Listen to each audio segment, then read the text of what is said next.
Perhaps the most successful war the United States wages and has waged since she began is a war on truth. Because the truth is, the United States as we know it and truth cannot exist together. The United States' actions internationally are filtered through euphemism, distraction, deflection, and outright lies. Even when the United States populace discusses the actions of her government and her military, she doesn't discuss the real issues. And how could we discuss the real issues? The government's chosen outlets, and other media does not report the truth of our nation's actions. And without truth, what is left for a nation? War. If there weren't a war on truth, there couldn't be a war on drugs, at least not in the way it's being waged.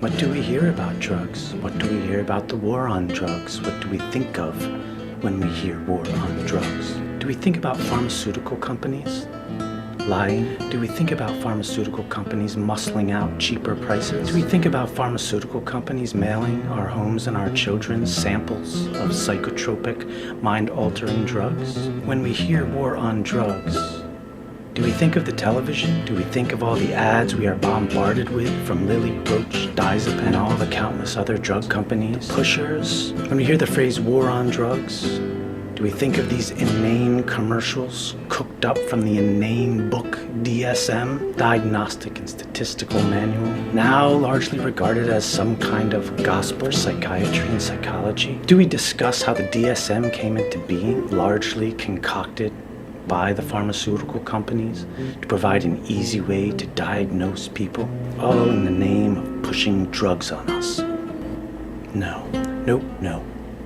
No, we watch movies and we see blacks, we see Asians, we see Latinos as drug dealers, junkies, killers, thieves. When the TV and the government says war on drugs, they want you to think of people of color on drugs. When the government says war on terrorism, what does it mean?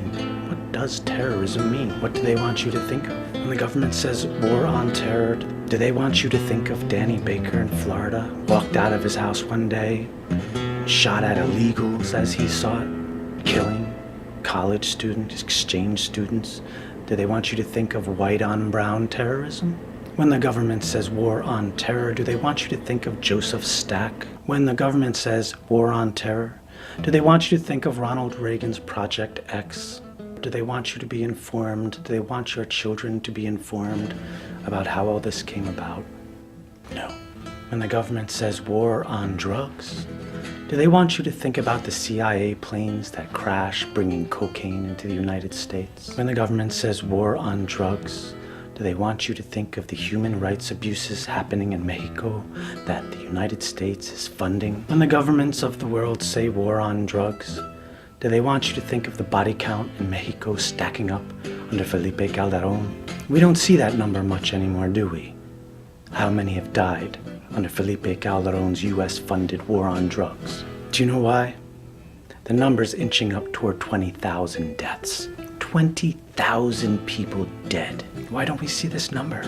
Why has the Bush and the Obama White House gone to so much trouble to keep body count numbers from Iraq from reaching us? President Barack Obama is elected and he cruises to victory, riding a crest of cultural change and hope. The citizens of the United States can't help but feel buoyed by electing this man to the presidency. We can't help but be thrilled and nearly intoxicated with the moment, the historical resonance of electing a black man as president of the United States of America. Barack Obama could not have been president and would not remain in good graces were it not for the always running war on truth. Exhorting great change in the cadence of Martin Luther King's speeches, relying on the legacy of Malcolm X and Martin Luther King Jr., we see Barack Obama as the trifecta, concluding this reach toward equality and justice for people of color,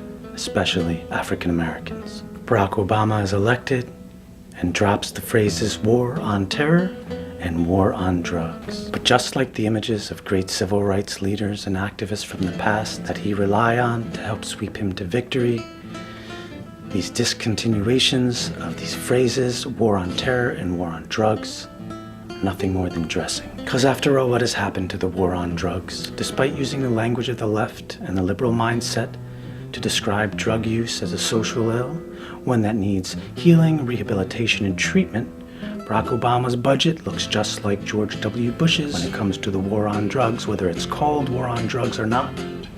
Twice as much funding going to persecution than is going toward rehabilitation and treatment. The Obama administration is even pushing to continue funding Felipe Calderon's war on drugs and the Mexicano population past the deadline that the Merida Initiative dictates we stop funding. So where has the war on drugs gone? Nowhere.